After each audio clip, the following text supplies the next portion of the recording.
Olá e bem-vindos. Será que para ser mestre no xadrez é preciso ser um gênio? Olha, muita gente acha que sim, mas a verdade é bem diferente. Melhorar no xadrez não tem a ver com um talento mágico, mas sim conseguir um caminho estruturado.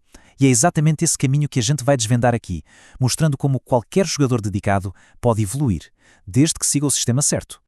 E tudo começa aqui, com a mentalidade certa. Esta citação do Paul Bear Bryant, ela resume perfeitamente a jornada. O progresso nasce de uma aprendizagem disciplinada, especialmente quando se olha para os próprios erros. Essa é a base de tudo o que vamos ver a seguir. Ok, vamos lá. O nosso roteiro é bem claro. A gente vai começar por estabelecer um sistema, depois construir as fundações, identificar os hábitos que realmente impulsionam o progresso, avançar para a estratégia, explorar as ferramentas modernas e, no fim, traçar o caminho a seguir. Então, primeiro passo, vamos desmistificar essa ideia do talento inato. A verdadeira maestria não nasce pronta, ela é construída. E a história do xadrez nos mostra exatamente como. A escola soviética de xadrez, liderada pelo grande Mikhail Botvinnik, revolucionou tudo. Eles começaram a tratar o xadrez não como um passatempo, mas como um desporto de alta competição. E o que isso significava? Treino físico, estudo profundo e, o mais importante, a análise obrigatória de cada partida jogada. O resultado? Eles provaram, de uma vez por todas, que um sistema disciplinado simplesmente esmaga o talento bruto. Certo, com essa mentalidade de sistema em mente, qual é o primeiro passo prático? É construir a base, mas não de qualquer jeito. É preciso um método que evite confusão e construa o conhecimento, sabe? Bloco a bloco. Um exemplo perfeito disso é o método de passos. A genialidade dele está em decompor o jogo em partes pequenas e digeríveis. O objetivo é simples: automatizar as táticas básicas para que elas se tornem instintivas.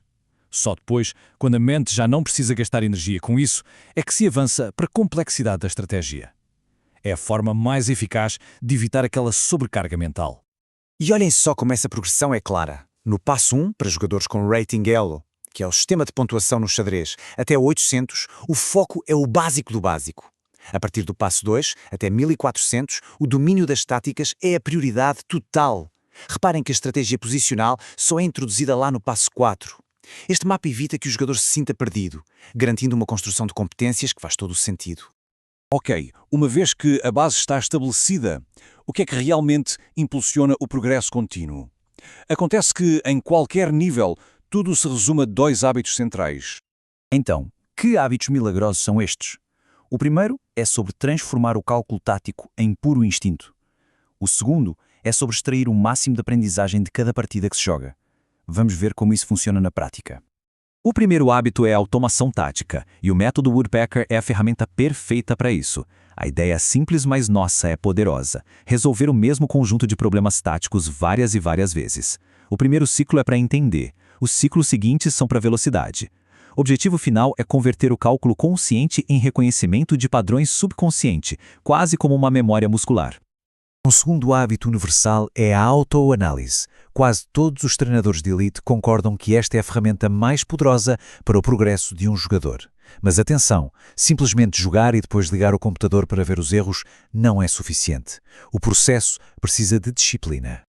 O segredo está neste processo de 3 passos. Primeiro, e isto é fundamental, reveja a partida sozinho, sem a ajuda de um computador. Anote o que estava a pensar nos momentos decisivos. Porquê? Porque o objetivo não é encontrar o lance errado, é encontrar a falha no processo de pensamento. Só depois de fazer este diagnóstico é que se liga o motor para verificar a precisão tática. É isso que transforma a análise numa verdadeira ferramenta de aprendizagem. À medida que um jogador avança, a tática pura já não é suficiente. As partidas começam a ser decididas pela estratégia, especialmente nos finais de jogo. É aí que a compreensão profunda dos princípios se torna a arma decisiva. Nos finais, o tabuleiro parece mais simples, mas as regras são mais rigorosas. O rei deixa de ser uma peça para proteger e se torna um atacante. Criar peões passados é o objetivo principal, e quando não há um ataque óbvio, a regra de ouro é melhorar a peça pior colocada. É um jogo de paciência, onde pequenas melhorias se vão acumulando até que, de repente, a posição do adversário desmorona. E conceitos como o Zugzwang ilustram bem essa subtileza. Esta é uma situação em que um jogador é forçado a fazer um lance e qualquer lance que faça só piora a sua posição. Não é um ataque direto, mas sim uma manobra estratégica que, silenciosamente, decide a partida. Hoje em dia, A jornada do jogador de xadrez é apoiada por um ecossistema gigante de ferramentas e recursos.